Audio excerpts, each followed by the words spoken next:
Okay, a company has several security measures in place to prevent unauthorized access to the data on its computers. Describe the difference between the security and privacy of data. Well, a good question. Security, remember, common sense, think about it. Security is, keeping something secure. I mean, if we talk about your security, is that you stay secure from any threats, okay? So that you don't lose your life, or I don't know, you don't lose your well-being, so on and so forth. And privacy of data is essentially what is that, or privacy of something basically is that you want to make sure that only those people gain access or see something which are authorized. And what is the standard of authorization? That could vary. For example, talking about you, let's say talk about your Instagram accounts. If you've set it to private or public, public anybody can see it. Private means that only those people will see your stuff which you allow, the people that you'll allow. So anyway, the difference between security and privacy of data is pretty simple. We say that security means protecting data against loss.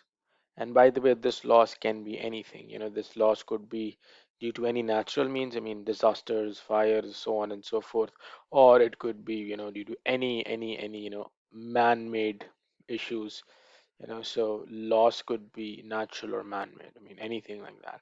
And privacy means, sorry, privacy means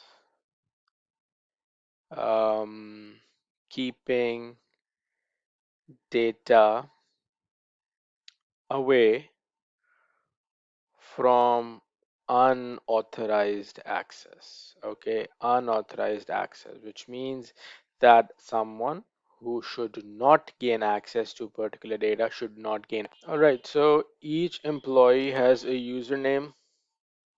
Each employee has a username and a password to allow them to log on to computers. And employees' access rights is set to read only or read and write.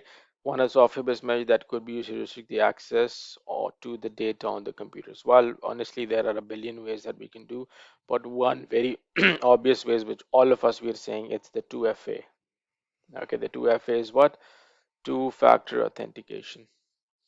Because see, two-factor authentication is actually super good in my personal opinion. Why? Because even if you lose one part of it, like let's say someone did gain access to your password somehow, there is still is going to maybe an OTP come to your mobile or something. So the probability of you losing both is very less. So two-factor authentication is pretty good measure. The company is also concerned about the threats posed by networks and the internet. Identify two threats to the data that are posed by networks and the internet. Well, very obviously, one big issue whenever you connect to the internet is your hacking, that you can get hacked, you can have these problems. And another very big issue is malware. And both of them, they can disrupt it. I mean, I personally had this malware problem some time ago when was in my level. I didn't know much myself, and this was devastating. So very obviously, these could be the two problems that we can have.